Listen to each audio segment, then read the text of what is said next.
Hi guys, welcome back to another video, and I've spent loads of time on this,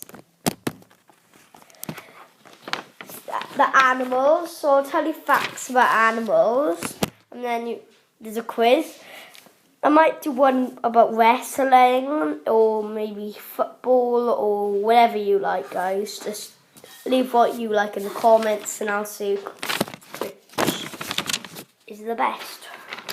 So a tiger can jump 3 meters long.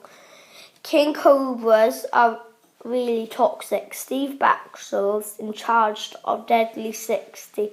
Did you know in an island in Japan, vipers have only got a chance to get birds a week?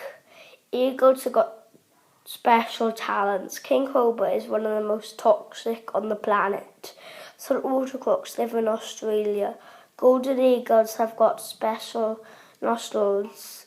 Saltwater crocks rip their prey to pieces. Vipers have got quick reaction, like gets the food.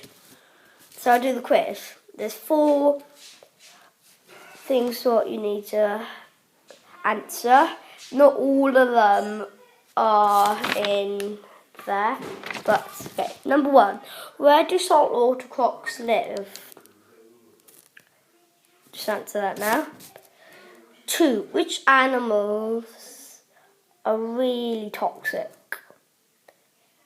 3, name one place where vipers live. How long do tigers jump? So keep going over that, and do in the comments which one do you want to do, a football one or a wrestling one, and I'll see which is more popular. Bye guys.